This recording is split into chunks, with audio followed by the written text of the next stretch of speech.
මුකෙන් ඔය හොරගල්ල හොලන්නේ කියපන්. නෑ තාත්තේ මේ අයියා අක්කයි තාම මම කාමරෙන් එළියට ආවේ නෑනේ. එයාලා කාමරේ තියෙද්දිනේ තාත්තේ අයියා අක්කයි මම කාමරේට ගියේ. ඕවානේ ඉක්මනට එන්න කියන්නකෝ තාත්තේ. දැන් සෑහෙන වෙලා නියරෙන් ඉඳන් තාත්තේ. නියර බැඳලාපු ගම්ම තාත්තේ. ඇයි අකෝ බූරුවෝ අයියා අක්කයි පාරුවේ ටික නිදාගන්න දැන් කාමරේ. ඔබ කාමරේ බදවලා නැණගම් බූරු මි හරක අයියා අක්කයි ටික නිදාගන්න දීපන් කාමරේ. උන්දින් නිච බැඳලා ඉදන්නේ. එන්නකින් ගම් මි හරක අමු තක්කඩි ඌරා. දකින් ගෝපා තෝ හැදුවරලා හොඳ නිකන් හිටපු එක. මං කිව්වා එදා ගෑන්ට හැබැත්තල බුදිය ගමු කියලා. ගොම්මීමා. අයියා අක්කේ පාරුවේ ටික ඉන්න දීපන්. මිහරකා හරි තාත්තේ කමක් නෑ.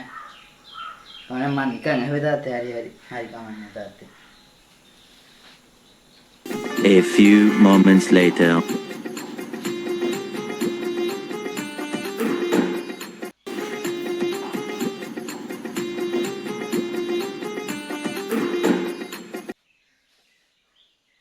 තාත්තේ අයියා අක්කයි තාම එළියට ආවේ නැහැ තාත්තේ කාමරෙන්. එන්න කියන්න ඕනේ ඉක්මනට. ගම් පොඩ තේරුම් ගනින්කෝ. යකෝ කසාද බඳම් හනිමූන් ට්‍රයි කියලා එකක් තියෙනවා. මේ හනිමූන් ට්‍රයි උන් දෙන්න පාඩුවේ කරලා නිකන් ඉඳපන් උඹට තේරෙයි කවදා එක කසාද බඳ දවසට. කලින් කිව්වනේ. මොන බතලෙද්ද මන්ද ගෝතේ බතලය. ආදම් මට මේක කියපන්. තොටයි දැන් තියෙන ඉතින් අමාරු උන් දෙන්න කාමරේ හිටියත් එක නැසත් එකයි කියලා. තොර තියෙන අමාරු මොකද කියපන්. නැත්ත කියපන් නැත්ත. නෑ තාත්තේ. මුකුත් නෑ තාත්තේ. නැත්ත කියපන් පුතේ. මොකක් කළේ වැඩක් තියනවද ඔගේ? නැත්ත කියපන්. ඔබට බෑ පුතේ මේ තාත්තන්ව තම්බන්න බෑ පුතේ. හරිද? මට ඇත්ත කියවම් පුතේ ඇත්ත කියපන්.